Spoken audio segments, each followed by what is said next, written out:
Natapos din sa wakas. Good day mga kasog, nandito na naman tayo ngayon sa workshop. Eksakto, meron tayong binabad kahapon na machine, single group, Racket, Espresso, Milano. Ngayon, samahan nyo ako na i-assemble si Milano. Tara, umpisa na natin.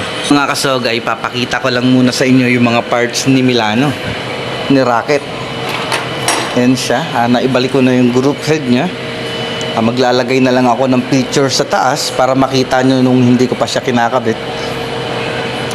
Halos sa huli na ako nakapag-video kasi nailagay ko yung iba nating video doon sa reels natin.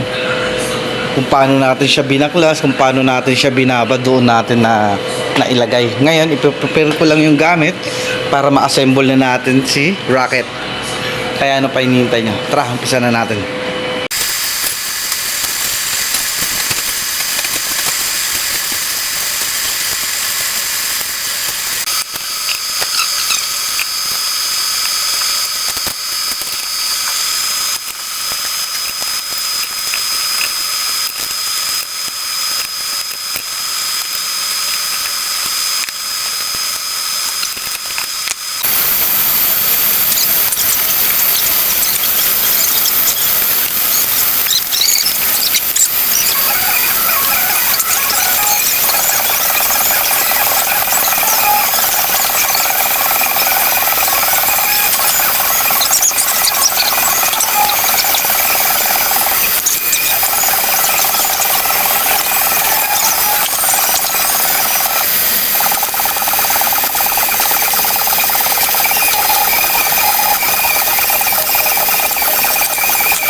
Naibalik na natin lahat ng parts niya. Ngayon, pina-under na natin siya.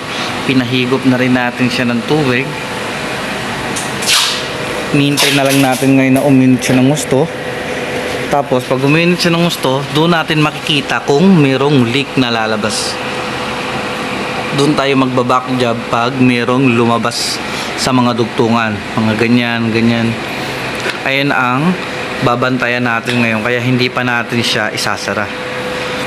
Pero pag walang lumabas na leak, babalik na natin yung full cover nya at makapag-test the machine na tayo.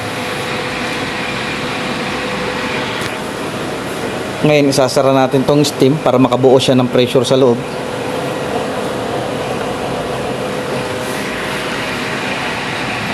Hot water.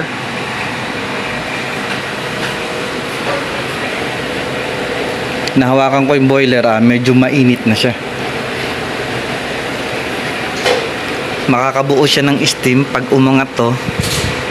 Doon pa lang siya mag-iipon ng steam niya, ng usok niya sa loob. Sa ngayon, iniinit niya pa lang yung tubig sa loob.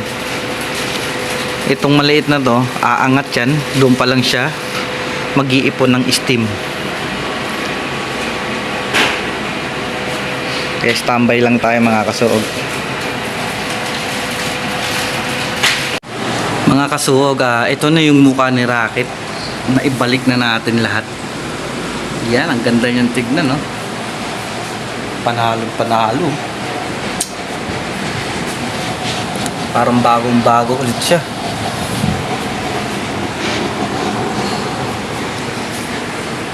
Ngayon, test the machine tayo.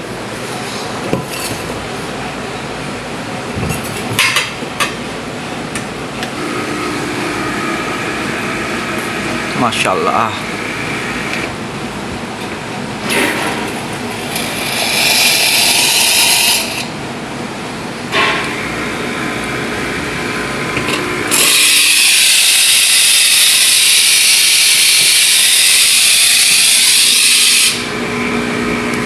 Mga kasogan, nakatapos na naman tayo ng machine kaya hanggang dito na lang muna. Maraming salamat.